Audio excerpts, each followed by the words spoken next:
একটি ছোট গ্রামে ছিল এক মুদি দোকান। সেই দোকানের মালিক ছিল রঘু মুদি। তার দোকান ছিল বেশ বড় আর ব্যবসাও ভালো চলত। কিন্তু দুঃখের বিষয়, রঘু ছিল খুবই অহংকারী। সে গরিব মানুষদের তুচ্ছ করে দেখত। সে শুধু বড় বড় কাস্টমারকেই মূল্যায়ন করত। ছোট কাস্টমার মানে যারা জিনিসপত্র তার দোকান থেকে কম কিনত, তাদেরকে সে দেখতে পারত না। এক কথায়, তাদেরকে সে কোনো কাস্টমারই মনে করত না। এই পাড়াতেই বাস করত তাপস। সে ছিল খুবই দরিদ্র। দিন আনত, দিন খেত। কিন্তু একদিন তার ভীষণ জ্বর হলো। সে কিছুতেই বিছানা ছেড়ে উঠতে পারছিল না। কিন্তু ঘরে যে আর কেউ নেই, তাকেই দোকান থেকে জিনিসপত্র আনতে হবে। আর বাজারে গিয়ে যে জিনিসপত্র আনবে, সে জোরও তার গায়ে একেবারেই নেই। ওগো, শুনছো? তোমার জ্বর কি আবার বাড়লো নাকি? দেখি তো একবার, দেখতে দাও আমাকে। ও মা, তোমার তো জ্বর আরো বেড়েছে। এইদিকে ঘরেও তো রান্না করার মতো কিছুই নেই। কি খাওয়াবো তোমাকে? এই জ্বরের মধ্যে মুখে কিছু না দিলে শরীর যে আরো খারাপ করবে। শ্যামা, শ্যামা, যাচ্ছি, আমিই যাচ্ছি। ভগবান তো আর আমাকে কোনো ছেলেপুলে দিলে না যে ও আমাকে বাজার সদাই করে খাওয়াবে। এই শরীর নিয়েই আমাকে এখন যেতে হচ্ছে। আহা!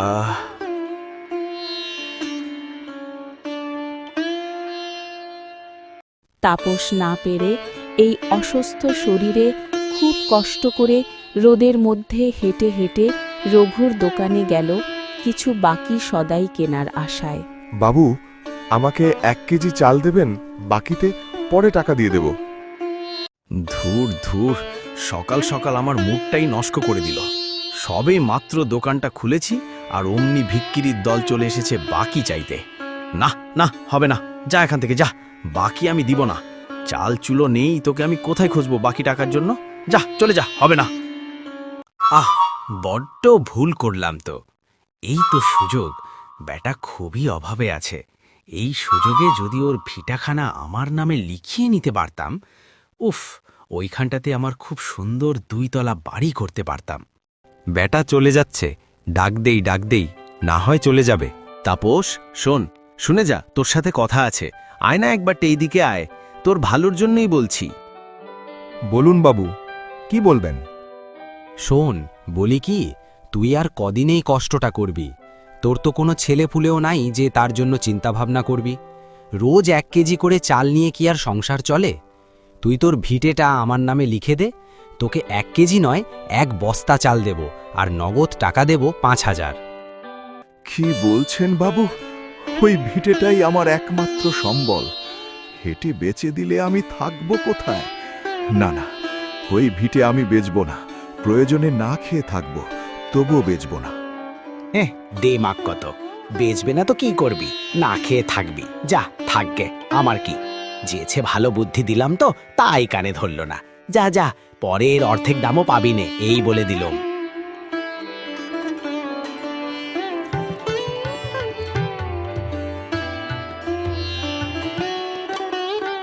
পরের দিন রাতে রঘু দোকানদারের দোকানে চুরি হলো। দোকানের সব মালপত্র চোরটি চুরি করে নিয়ে গেল। কে জানে এই চোরটি কি আসলেই চোর না অন্য কেউ।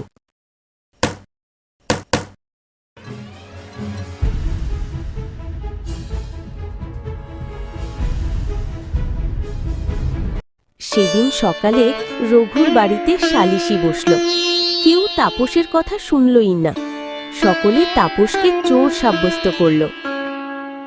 মোড়ল মশাই, এই তাপসই আমার দোকানে চুরি করেছে। বটে। তাপস, শেষ পর্যন্ত চুরি? না না, তোর দ্বারা আমি এটা আশা করি নাই। বিশ্বাস করুন বাবু, আমি চুরি করি নাই। রঘুদাস শুধু শুধু আমার নাম করছে। চুরি করিস নে, আমি জানি তুই চুরি করেছিস। মোড়ল মশাই, রাতে আমি যখন দোকান বন্ধ করে বাড়ি যাচ্ছিলাম, তখন তাপসী আমার দোকানের আশেপাশে ঘুরঘুর করছিল।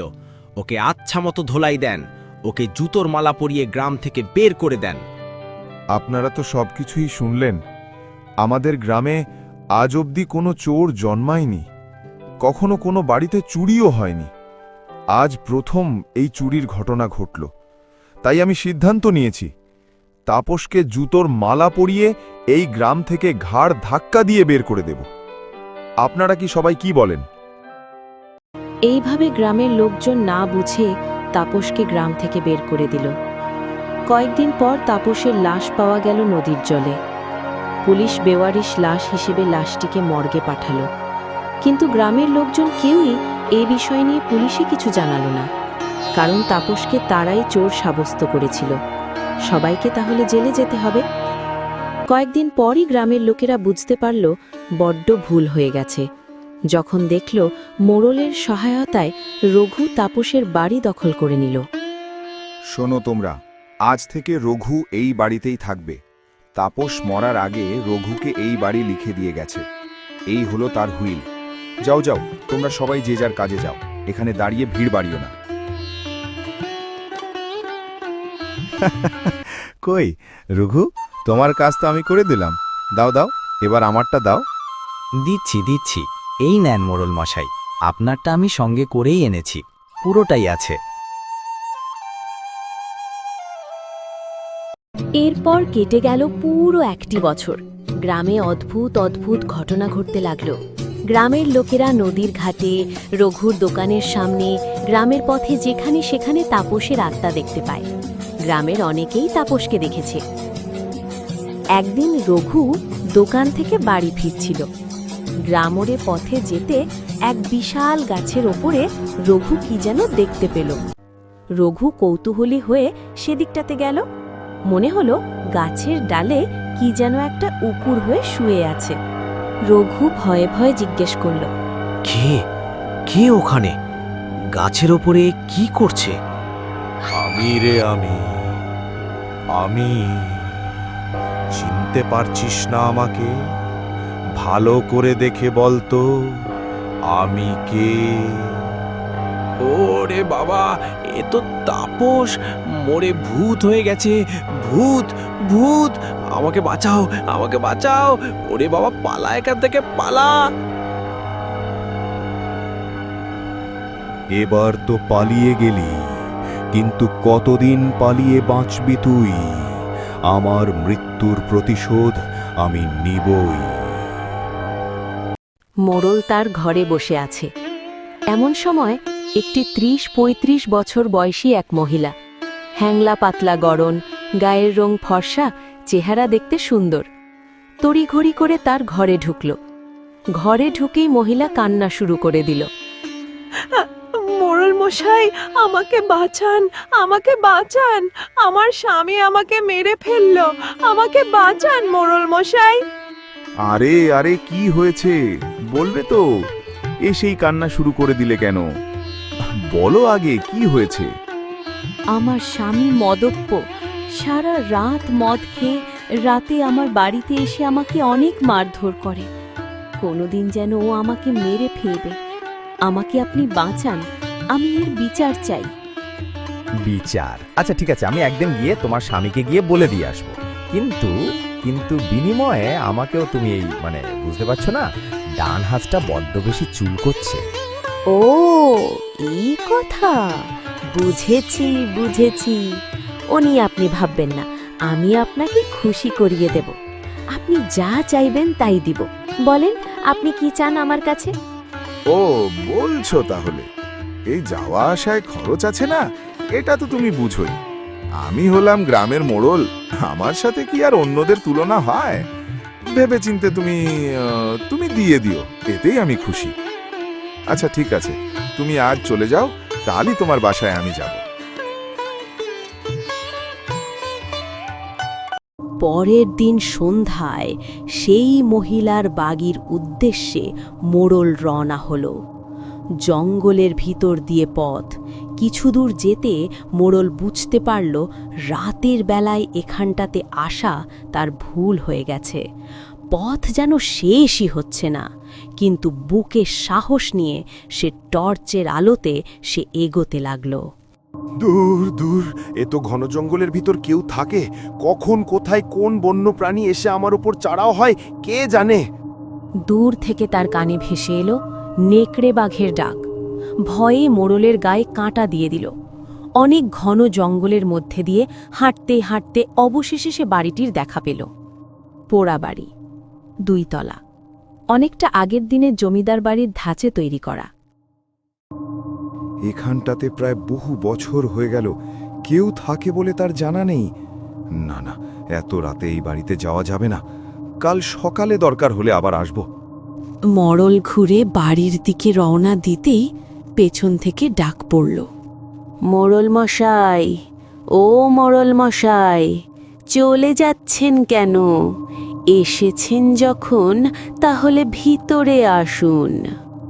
কে কে কে ওখানে? আমায় ডাকছে কে? আমি গো আমি। আমাকে চিনতে পারলেন না? কালই যে আপনার কাছে বিচার চেয়ে এলাম গো। ও তুমি? আচ্ছা, আমি তো ভয়েই মরে যাচ্ছিলাম। তা অন্ধকারে ওপর থেকে ডাকলে চিনব কি করে? আসুন, ভিতরে আসুন, সিঁড়ি বেয়ে সোজা উপরে চলে আসুন। অন্ধকার আবছা আলোর মধ্যে সিঁড়ি বেয়ে দোতলায় উঠে গেল মোড়ল। দূর থেকে দেখে, একটি কামরার দিকে এগোল।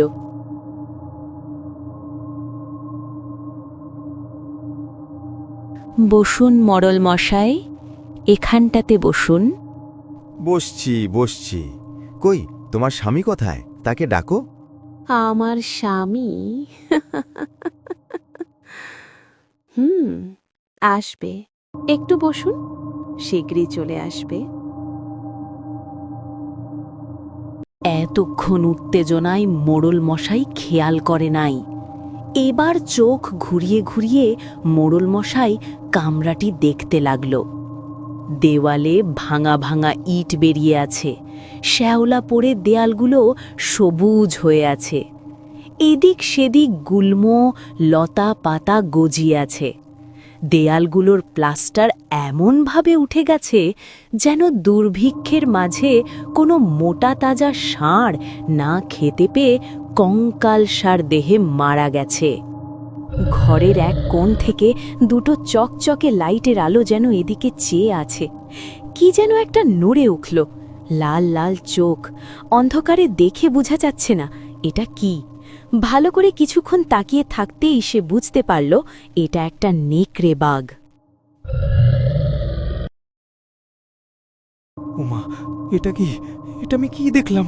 ওরে বাবা, এটা তোমাকে চিড়ে খাবে গো। এটাকে সরাও, এটাকে এখান থেকে নিয়ে যাও।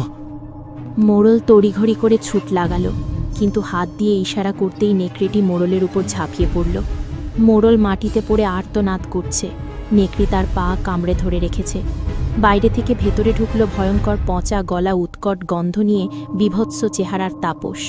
মোড়ল দেখল পচা গলা বিভৎস চেহারার সেই তাপস আর ওই মহিলাটি তার দিকে কটমট করে তাকিয়ে আছে। এমন ভয়ঙ্কর তার চেহারা, দুর্বল হার্টের পেশেন্ট এমনিতেই হার্ট অ্যাটাকে মারা যাবে। পাল্লাচ্ছিস কোথায়? পালাবি, পালাতে পারবি না।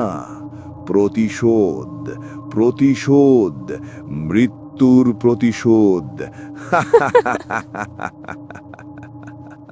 কারা তোমরা? আমাকে ছেড়ে দাও, আমাকে ছেড়ে দাও, আমাকে মেরো না, আমাকে মেরো না। মারবো না। কেন মারবো না তোকে? কেন মারবো না তোকে বলতে পারিস? কি দোষ ছিল আমাদের? একটি মাত্র বাড়ির লোভে তুই আর রঘু মিলে আমাকে ও আমার স্ত্রীকে খুন করলি রাতের আধারে। মোড়লের মুখে ভয় আর বাঁচবার আর্তনাদ বেরিয়ে এলো। আমাকে বাঁচাও, আমাকে বাঁচাও। তাপস আর তাপসের স্ত্রী গলা চেপে ধরল, আর নেকড়ে পা কামড়ে কামড়ে রক্ত মাংস মজ্জা চিড়ে ফেলতে লাগলো। আমাকে বাঁচাও, আমাকে বাঁচাও। মোড়ল শেষ আর্তনাদ করে মাটিতে আছড়ে পড়ল। শূন্য ঘরে আবার নেমে এলো নিস্তব্ধতা। সব কিছু নিঃশব্দ। বাইরে ঝিঝি পোকা আর ব্যাঙ আবার ডেকে উঠল। চিরতরের জন্য শেষ হয়ে গেল মোড়ল, আর কখন কারো ক্ষতি করতে পারবে না। পরের দিন গ্রামের লোকেরা মোড়লকে আর খুঁজে পেল না। সবাই বুঝে গেল কি ঘটেছে। একজন আরেকজনের দিকে চেয়ে রইল, তাদের মনেও ভয়। এখন তো মোড়লকে খুঁজে বের করা দরকার। কে কে যাবে আমার সঙ্গে চলে আসো।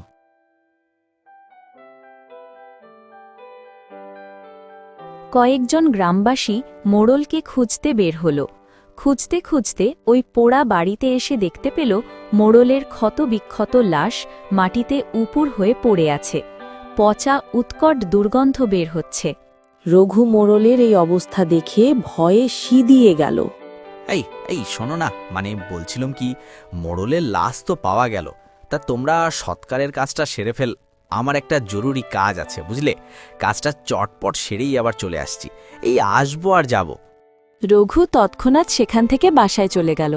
বাসায় এসে তার তল্পিতল্পা গুছিয়ে ঘাটের দিকে রওনা দিল। এই মাঝি, চলো ভিটে পাড়ায় যাব। আসুন দাদা, চলে আসুন। রঘু ভর দুপুরে রওনা হল। দুপুরের সময়, তাই বোধহয় ঘাট পাড়ে কোনো লোকজন নেই। তাড়াহুড়ো করে নৌকোতে চড়ে বসল রঘু। মাঝিকে বিরক্তের সুরে বলল, এই, তুমি জোরে বৈঠা পাইতে পারো না? একটু জোরে বৈঠা মারো। আর তুমি এই ভরদুপুর রোদের মধ্যে চাদর গায়ে দিয়ে আছো কেন? কি বিরক্তিকর। রঘু বিরক্ত হয়ে নৌকাতে বসে বসে আপন মনে বিড়বিড় করতে লাগল। মোড়লকে শেষ করে দিয়েছে। কে জানে আমার পালা কখন চলে আসবে। এখনই আমাকে এই গ্রাম ছেড়ে পালাতে হবে। হঠাৎ অন্ধকার হয়ে এলো। শুরু হলো মুষলধারে বৃষ্টি। যেই সেই বৃষ্টি, এমন বৃষ্টি যেন সব কিছু ভাসিয়ে নিয়ে যাবে। চারদিক থেকে ঝড়ো হাওয়া বইতে লাগলো। দমকা বাতাসে ঘূর্ণিপাকে নৌকা ডুবে গেল। টুকরো টুকরো হয়ে গেল নৌকা। কোনো মতে রঘু একটি কাঠের টুকরো ধরে ভেসে থাকল। জ্ঞানহীন রঘু কাঠের টুকরো ধরে ভাসতে ভাসতে গিয়ে পৌঁছল জনমানব শূন্য আর জঙ্গলে ভরা একটি দ্বীপে। জ্ঞান ফিরে এলো রঘুর। সে এদিক সেদিক হতভম্ব হয়ে দেখতে লাগল। কষ্টে শিষ্টে কোনো মতে পারে এসে একটি গাছতলার নিচে রঘু বসল। ক্লান্ত দেহ, শরীরে বিভিন্ন জায়গায় প্রচণ্ড ব্যথা। মনে হচ্ছে কেউ যেন হাতুড়ি দিয়ে তাকে পিটিয়েছে। প্রচণ্ড তেষ্টায় বুকের ছাতি ফেটে যাচ্ছে। আবার জ্ঞান হারালো রঘু। চোখ খুলে দেখল দ্বীপে ঘন অন্ধকার নেমে এসেছে। চারিদিকে একেবারে অন্ধকার হয়ে এলো। শরীর মন কোনোটাই সায় দিচ্ছে না এখান থেকে উঠতে। কিন্তু এই জায়গা থেকে পালাতে না পারলে সে আর প্রাণে রক্ষা পাবে না। উঠে দাঁড়ালো রঘু। চাঁদের আলোতে আবছা আলো আধারে পথ চলতে লাগলো ক্লান্ত রঘু। কোনো মতে যদি কাউকে খুঁজে পেত তাহলে তার ওখানেই আজকের রাতটুকু কাটিয়ে দেব। বুঝতে পারছে না এখন কোথায় আছে। হাঁটতে হাঁটতে তার মনে হলো কিছু একটা তার পিছু করছে। পেছন ফিরে তাকাতেই উধাও হয়ে গেল। আবার হাঁটা শুরু করল। খচমচ ডালপালা ভাঙার শব্দ পেল রঘু। চারদিকে তাকিয়ে দেখল অনেকগুলো রক্তচক্ষু তার দিকে তাকিয়ে আছে। সে পরিমরি করে দৌড় লাগালো। দূর থেকে দেখতে পেল পুরাতো দিনের ভাঙাচড়া মন্দির। দৌড়ে সে মন্দিরের ভিতরে ঢুকে গেল। কিন্তু শেষরক্ষে কি তার হবে? নিয়তির নির্মম পরিহাস থেকে কি সে বাঁচতে পারবে? না, অদৃষ্ট ছাড় দেয় কখনো ছেড়ে দেয় না। মন্দিরের ভেতরে সে দেখতে পেল নানা রকম বিষধর সাপ গিজগিজ করছে। কোথাও পা ফেলার 1 ইঞ্চি পরিমাণ জায়গা নেই। একটি বিষধর সাপ তার পা পেঁচিয়ে ধরল, তাকে দংশন করল। ব্যথায় যন্ত্রণায় রঘুর মুখ বিকৃতি হয়ে গেল।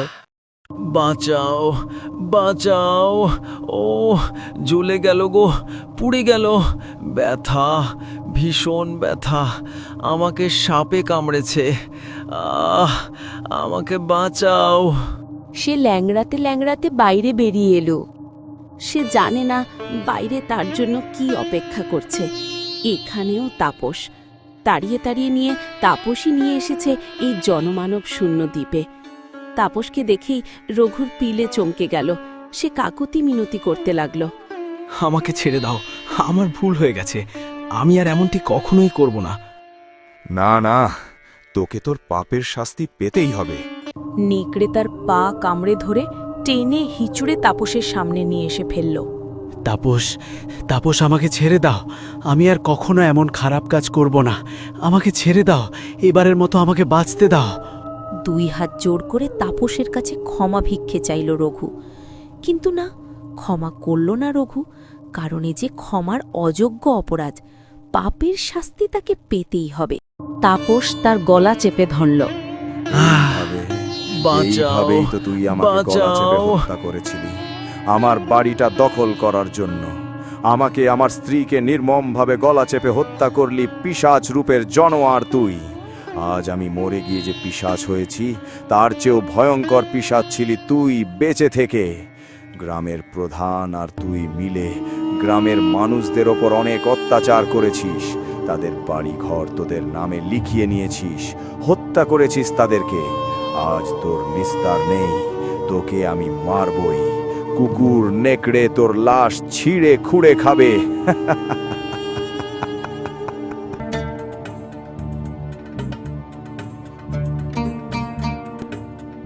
বন্ধুরা, ভিডিওটিকে তোমাদের ভালো লেগেছে? কমেন্টসে জানিও। আর ভালো লাগলে আমাদের চ্যানেলটি সাবস্ক্রাইব করে পাশে থাকা বেল বাটনটি অন করে দিও, তাহলে পরবর্তী ভিডিওটির নোটিফিকেশন তুমি শীঘ্রই পেয়ে যাবে।